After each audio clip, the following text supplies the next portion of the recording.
अच्छा डॉक्टर साहब, जैसे कि आपने शुरू में कहा था कि कुछ कैंसर ऐसे होते हैं कि जिनकी फैमिली हिस्ट्री होती है। अब ज़ाहिर फैमिली हिस्ट्री है तो ज़ाहिर चांस होते हैं। उन्हें क्या करना चाहिए?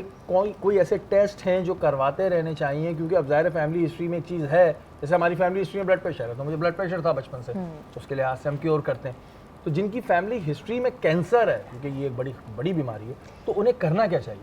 उसके अंदर जैसे हमारे पास ब्रेस्ट कैंसर, अगर आपकी अम्मी, खाला, फुप्पो इनमें से किसी एक या दो लोगों को ब्रेस्ट कैंसर है, ओवेरियन कैंसर्स होते हैं, तो ये जो पेशेंट्स हमारे पास आते हैं ना, ख़ासतौर पे जिनकी एज लेस दैन 30 इयर्स होती है, लेस दैन 40 इयर्स होती है, तो फिर हम इनकी जेनेटिक टेस्टिंग कराते हैं। ये टेस्ट जो आता है वो ये बताता है कि ऑफ कोर्स हिस्ट्री के ऊपर डिफ़ाइन होता है, उनके सारे क्राइटेरियाज़ होते हैं कि हम वो टेस्ट भेजते हैं। वो टेस्ट बताता है कि उस फैमिली में वो जीन है या नहीं है, और अगर है तो आगे बच्चे जो छोटे बच्चे हैं उनको क्या क्या स्क्रीनिंग चाहिए होगी, जैसे अर्ली एज से मैमोग्राम चाहिए होगा बच्चियों को, या अगर क्लोनोस्कोपी की ज़रूरत है तो उसमें क्या एज गाइडलाइंस है। तो ये एक पूरा प्रोसेस है। तो जब पेशेंट्स हमारे पास आते हैं जो यंग एज में डायग्नोस होते हैं, या तो फिर अगर उनको कोई ऐसा कैंसर होता है जो एसोसिएटेड होता है हेरिडिटरी कैंसर से, तो हम उनकी जेनेटिक टेस्टिंग कराते हैं। अच्छा, एक चीज़ ये भी बताइएगा कि अगर कैंसर जैसे शुरू में ही डायग्नोज हो गया तो वो मेडिसिन से ही क्योर हो जाता है?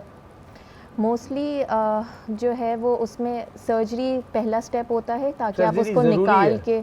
सर्जरी इसलिए ज़रूरी है क्योंकि उसमें आप उस ट्यूमर को, उस रसोली को, वो तो एक फ़िज़िकल ग्रोथ है ना, तो आप मेडिसिन से नहीं उसको, जा सकती? वो मेडिसिन बेस्ट ऑप्शन सर्जरी होता है। अगेन हम बहुत जनरलाइज बात करें, जैसे ब्रेस्ट कैंसर है तो उसमें भी सर्जरी फर्स्ट ऑप्शन होता है, और रिसर्च ये बताती है कि अगर आपने अच्छी सर्जरी हुई भी है तो फिर रिस्क ऑफ रिकरेंस भी बहुत कम हो जाता है, वापस आने के चांस भी कम हो जाते हैं। सर्जरी तो से ये कोई ऐसी चीज़ तो नहीं होती, वो कहते हैं जी रेजेस लगती हैं, ये होता है,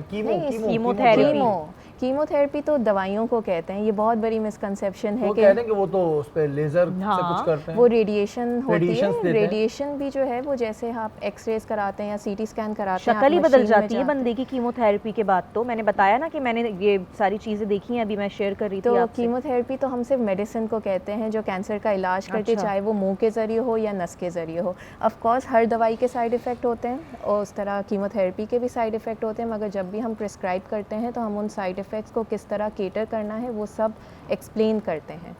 और उसके अलावा रेडिएशन भी जो होती है, रेडिएशन भी बहुत एक पिलर ऑफ ट्रीटमेंट है कैंसर्स में, मगर उसमें ऐसा नहीं होता कि उनको कोई झटके लगते हैं, पेशेंट को महसूस नहीं होता। हाँ, उसके कुछ साइड इफ़ेक्ट्स होते हैं जो कि 1 आध 2-3 महीने में वो भी बेस लाइन पे पेशेंट आ जाता है। अच्छा, क्योंकि एक जैसे कार्डिक इशू है और एक कैंसर है, ये दो वर्ड सुन के पेशेंट वैसे ही 50 to 60% अपने आप को मुर्दा महसूस करने लगता है।